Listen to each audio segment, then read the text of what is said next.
季节的感动时刻，我们今天要带您一块来拜访的是三湾的同静社区。这个同静社区呢，在经过社区营造之后，变成相当有特色的红砖聚落，重现了客庄的古早味。而这一切都要归功于居民自掏腰包，配合改建重建，保留原有的老味道，改善了脏乱的部分，去无存菁，大受游客的欢迎。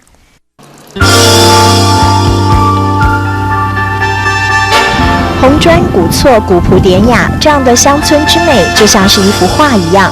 保留古早味的客家聚落是苗栗山湾的同静社区。因为我们这个庄呢，很多那个客家的三合院哈，那我们就找出我们自己的缝砖元素去复印这个所有这个前庭后院啊，有花台的地方，我们就用缝砖去装饰哈。砖造的古屋群充满浓浓的客家味。很难想象，它原本是死板板的水泥挡土墙。为了找回旧时光的美好，所以同静社区协会努力让它改头换面。你这个环境哈，像这个竹子啊，它坏了有没有哈？那我们可能明年还是什么，就要把它重新再整理过。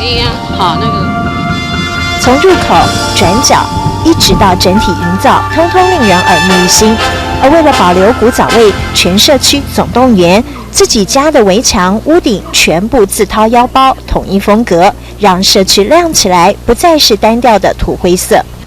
这边的居民非常的合作哦。在看我们社区在做一个整理的时候居民也出来，他自己出钱把他的三合院整理的古香古色非常的美这样让社区动起来的还有这个生态池，就像一个生态公园，总是吸引很多游客到访。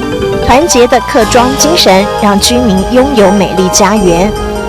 不止美，走进巷弄也很有客家味哦。水泥墙点缀上的是苗栗窑烧的艺术品，不但特色十足，也不忘宣扬客家文化。客家俚语去烧成这个陶片来做这个美化哈。这个客家俚语它是这样子念的哈：识大救不输，雄大当地功夫。我们10个人在打架来讲，9个人都不愿意输了。每个角落拥有不同的客家风情，但对于社区来说，改造不是一昧的换新装，也要保留儿时的客庄记忆。你看满树多少棵啊，好多哦！像是数十年的芭乐老树，居民就希望它在客庄屹立不摇。农村再生如果这一个味道保留住了我相信我们的农村就起来了。